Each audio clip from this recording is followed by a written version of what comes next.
Hello and welcome back to the Baggies Podcast YouTube channel, where of course we're giving you the latest news, views and opinions on all things Albion. Today we're talking all things Albion versus Woking, a friendly game that finished 1-0 to the Albion at the King Field Stadium. Albion continued their preparations for the 2021-22 campaign by claiming a 1-0 victory in their 30th anniversary reunion with FA Cup giant killers Woking on Friday night. Obviously to celebrate that famous 1991 victory in the FA Cup. But we're going to be talking today about Albion. It's nothing to do with Woking. We're talking about the Albion and their first game under Valérien Ismaël in public. We've been able to watch it. We've been able to stream it. If you were there at the ground, let me know your thoughts. And we're going to be talking all about that today, giving my thoughts on how Valérien Ismaël is starting to implement his system at Albion, and a bit of a match report as well. So this is a match reaction about Woking Albion. If you're new around here, be sure to subscribe. Make sure you've got the bell notification turned on, because that gives you a notification every time I upload a new video. And make sure you're liking the video if you've enjoyed, and comment your thoughts on the friendly down below. Without further ado, I'm going to get straight into this video, but it is imperative that you subscribe to make sure we get to 1,000 subscribers by the end of this year. Let's get straight into it. Come on. So, a 1-0 victory perhaps isn't the most important thing about this game. Yes, it's a win. I suppose if we'd have lost, it would have been, haha, we've lost to a non-league team, or, oh dear, we're going down in flames this season. There are plenty of positives to take that we managed to see most of these players in action, and a lot of young players as well. I'm going to go through the lineup and talk about, who got on the pitch, who didn't get on the pitch, and all that jazz, and hopefully we can get straight into that sort of stuff. But we're straight into the game. So the game was actually decided by Kenneth Zahor penalty in the 89th minute, which I thought was, that's the kind of thing I expected to see during the first half of our Championship season under Slaven Bilic. I think he scored a last-minute penalty against Derby, if I'm correct in that.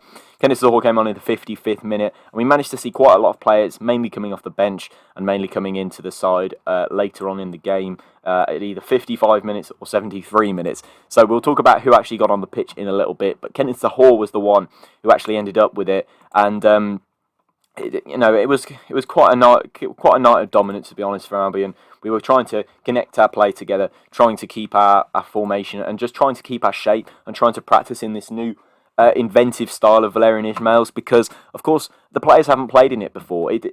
Yes, they played against Salford the other day. Yes, they did have a game in that one. But I think it's a bit different, to be honest, than what we're used to. Coming into a completely new system, it's probably something different for the players as well. So it's going to take them a bit of time, and I don't want to see any negative Nancy's about this particular game. Yes, if you saw it and you thought, wow, this system's not going to work, then fair enough, that might be your analysis. But if you're just being, if it's only because we've only won 1-0, the team is gelling and the team is beginning to get a bit tighter together, to be honest, I think it's quite good that we're starting to develop and starting to get going as a team, to be honest. Obviously playing in the new kit as well, which was released, and if you haven't seen the video on that, make sure you go and check it out, because obviously there was a video on the channel about the kit, the new home shirts, which we played in last night against Woking. We were in their dark green strip for this particular game. But I think there's plenty of positive to take from this. It's just getting gelling into this system. It's completely new for some of these players to be playing like a gegenpress system. Yeah, fair enough, a few players might have played in high-energy systems before, but this is completely different. This is where you have to be you have to grow a third lung to play in this system, I feel. But there's plenty to look on and plenty that we can be pleased with. So if we go straight into the lineup of who started, we started with David Button in goal, who, in all fairness, he played one half and didn't really have anything to do at all, to be honest. I think he probably enjoyed his time in goal. He didn't really have to do too much. Then we started with a back three, as suspected. If you haven't seen my predicted 11 and all about the tactics of Valérien Ismaël, make sure you're going to watch those videos. I know I keep plugging them, but they are essentials, really, to this season if you want to know more about Valérien Ismaël, his system, and all that jazz. So, yeah, he played with a three at the back with Semi Ajayi starting in defence, which was good. Then Carl Bartley in the middle, who, of course, has been rumoured to be leaving us at some point. Dara O'Shea, I think, who played on the left-hand side of the centre-back three, and then Furlong at right wing back, then Jake Livermore and Alex Mowat in the centre of midfield, with Connor Townsend at left wing back, Dean Garner, Phillips in the middle of a front three up front, and then Grant on the left-hand side.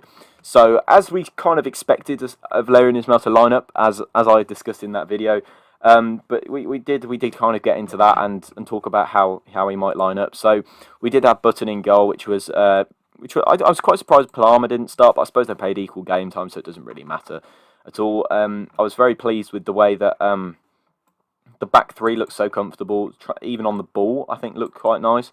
I think that front three looked all right as well. I know it's only playing Woking, and I know nobody wants to get ahead of themselves, but I did think they looked pretty decent. You've got Matt Phillips, who struck the post quite early on, and Dean Garner tested the goalkeeper from a one-on-one situation. I think he went round the keeper, and the keeper came over to block it, and he just about got in the way and managed to block it. But there was plenty of youngsters on display, of course, because we were starting to get into that and starting to play some younger players. So we had Palmer, who came on at half time in goal. We had in the 73rd minute we changed the entire back three and put Sol Shotton at centre back. We put Caleb Taylor and we put Andrews. I think Jamie Andrews as well. So that was good to see that those players are getting their kit. That those players are getting a game. I think you can tell who he's perhaps thinking closer to the first team by the way he's put them on. Because obviously Ethan Ingram came on after 55 minutes at right wing back, who I think is a very good player. I think he's one of those players that Valérien Ismaël is very impressed with in terms of the side and in terms of who he's planning on playing this season. So that's really good to see. And I like the way he's trying to bring some youth into the side. We don't. I know most of our academy players end up at Aston Villa, but I suppose that it's nice to have some players getting involved, because if you're in the academy, if you see those players getting up, it can drive you on a bit and spur you on a bit further to try and get you into the first team if you know that it's possible.